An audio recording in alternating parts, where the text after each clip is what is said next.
people a year. And I want to pose that to people because I've had a conversation with some other federal regulators, and I said, you know, with all the technology we have today, with all the advances in medicine and science, people are getting sicker. Has anyone noticed that? People are buying more pharmaceutical drugs to cure the very things that these chemical companies started to begin with. So I'm thinking from the womb to the tomb, you're going to be paying money to these pharmaceutical companies, and they're going to be manipulating the politics so you get to consume all of their poisons, all of the toxins, things that are totally untested. And we're going to see 5 or 6 years from now people coming down with new kinds of diseases, things that we've never even heard of today. You know, you have to take some responsibility for what you're putting in your mouth. But in this case, they have no way of knowing. You got the FDA lying to them. They got the CDC, the professional organizations. They go to the doctors. The doctors can't help them because they've been lied to too. Doctors only know what they're taught, and they only believe what they're allowed to believe.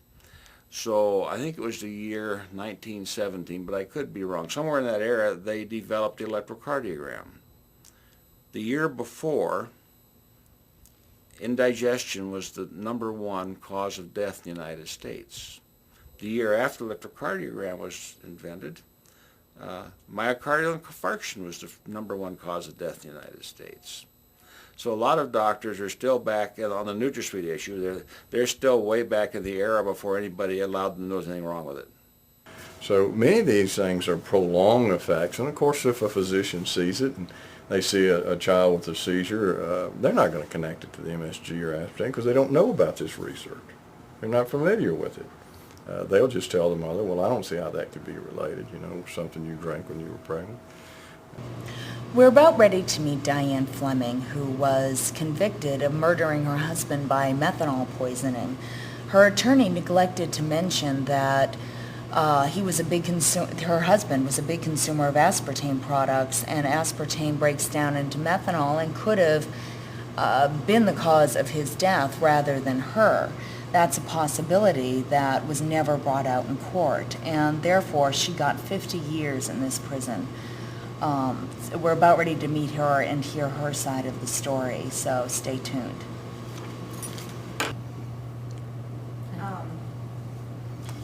Describe your husband to me. Tell me what he was like. Well, he kept to himself a lot. I don't think a lot of people knew him real well. You know, he didn't want to socialize with people at work or anything. He was very driven at work. Like, he never missed work, even the morning in question when he got up sick. And he's saying, oh, I feel terrible. But he went to work because that's what he did. We had a weight machine, we had stair climber, we had treadmill, and he read everything he could find about the right way to do weights, and, you know, like you do sets instead of just doing it. You know, you do so many repetitions and stop for a minute and then do it again like 3 times, something like that. He was pretty much obsessed with building his body. He didn't want to be fat like his relatives. He started reading about creatine and said that he wanted to try it, and he talked about it for a while beforehand. And apparently what it does is it pulls pulls water to the muscles to pump them up more. I was wondering exactly what it was. Yeah, that doesn't sound like a good idea, messing with the fluid balances in your body, pulling water from one place, you know, putting it someplace else. But, and I think it had something to do with the recovery time, and he wanted to try that. But we picked up some Gatorade. He was trying to decide what to put it in because you could mix it in, they said water or fruit juice, but water probably wouldn't taste too good, and he didn't drink fruit juice. So he said, well, maybe Gatorade. He thought he could tolerate that. So we got the 20-ounce bottles, like a case. I guess it was 24. It was assorted flavors. You know, he kind of tasted it, see how it tasted, and then set it in the fridge.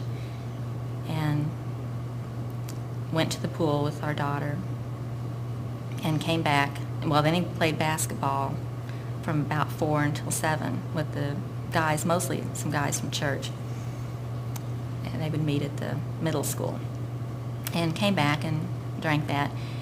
Even when he came back from playing ball, he wasn't feeling good, but it was very hot. That month, that summer, it got hot early. Even in May and early June, it was really hot. And he always felt lousy. But I'm short of breath, I can't breathe. He was like, lay down, get up. He said he couldn't breathe. So I kept saying, well, do you want me to, what, do you want me to call the doctor again? Do you want me to take you to the hospital? What do you want me to do? And this went on for about a half an hour, I guess. And finally he said, okay, you can call the ambulance. Because he, I guess, finally started Feeling that bad. Feeling bad enough, because you know how men are. They won't go for anything. So called the ambulance, and he was showing some signs of maybe being a little bit disoriented, but he was still talking and everything, and answering the questions. The paramedics thought, kind of what I did, that he was dehydrated from throwing up so much, and that his electrolytes might have been out of whack, because they said, well, we need to get some fluid in you and get some electrolytes. And his breathing was real fast. They, tried to get him to slow his respirations down. They said he was hyperventilating, and they thought that was a lot of his problem. And they put him in the ambulance and, transported him. And after we'd gotten out of our neighborhood and into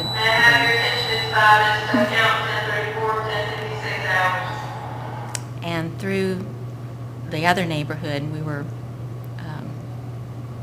still kind of going on the back roads. They turned the lights on, and that kind of scared me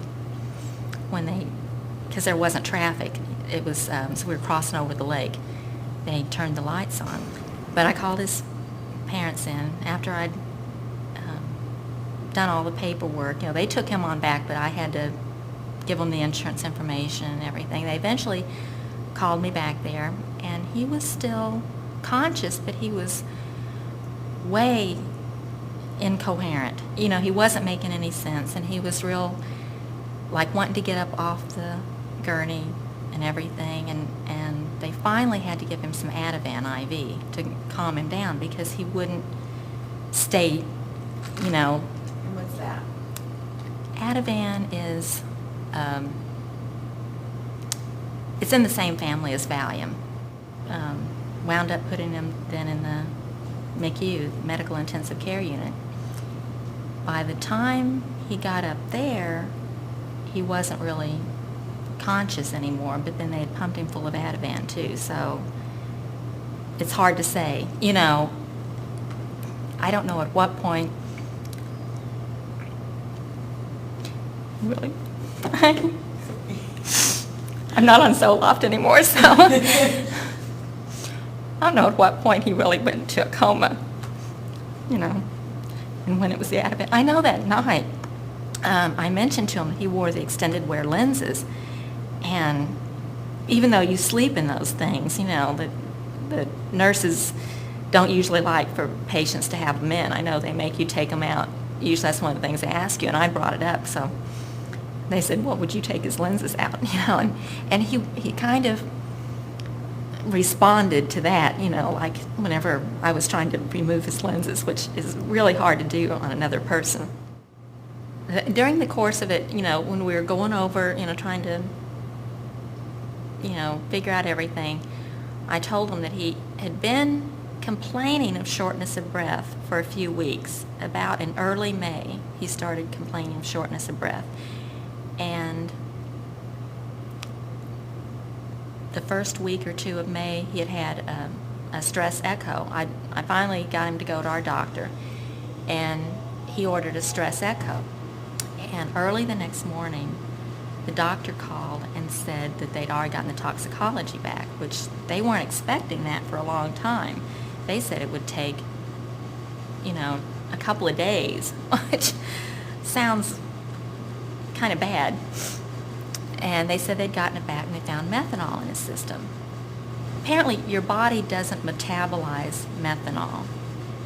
is what they were telling me. And then I read up on it. As soon as they told me that's what it was, I started reading up on it too, on the internet.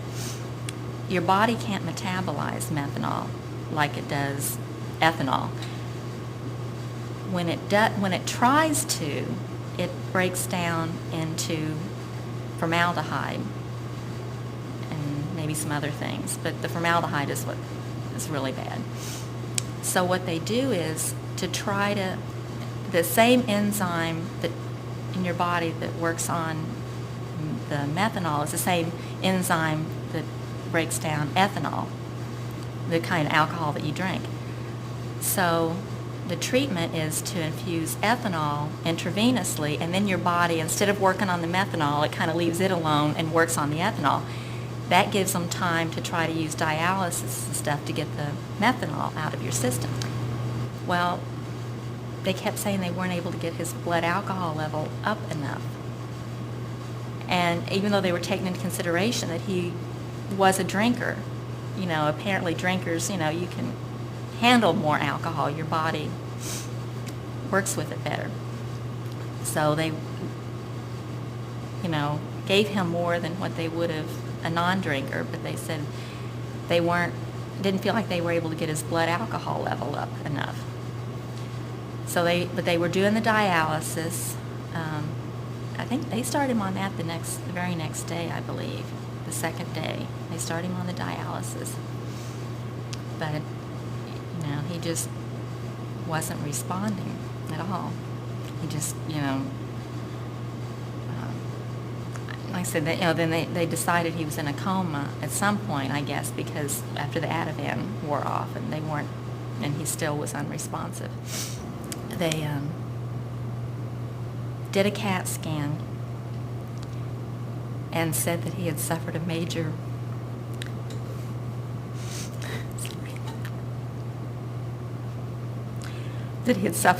brain bleed. And the size and location was such that he said no one could survive that, even if they were successful in getting the methanol out of his body, that because of the bleeding in the brain, that, you know, that wasn't. So they started talking about discontinued life support. And,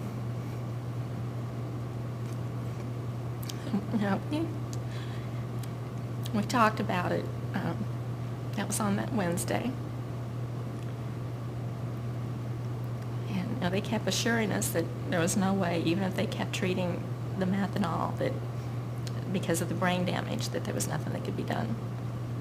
So I wanted to wait until give it another day. Well, I was the one that called the police. That morning, that Wednesday morning, when Dr. Akers, he called me before I got there, you know, it was before 7:30. I was getting Megan ready for school. He said, "We think this may have been a poisoning, an intentional poisoning, and you need to get the police involved." I'm like, how do I do that, you know? So I said, okay, even though that afternoon before,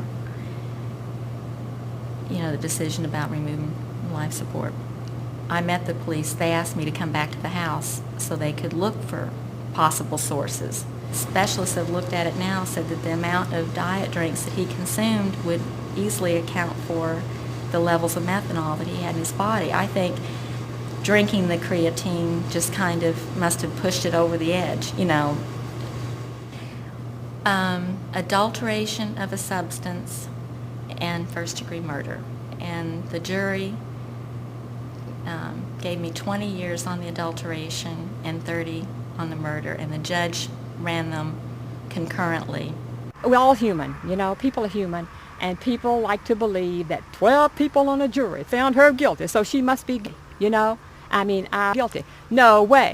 I have argued that since day one, and I still do not understand what those people could have possibly heard in those testimonies. You read the transcript. What could they have heard that could possibly have convinced them that Diane Fleming could have killed her husband?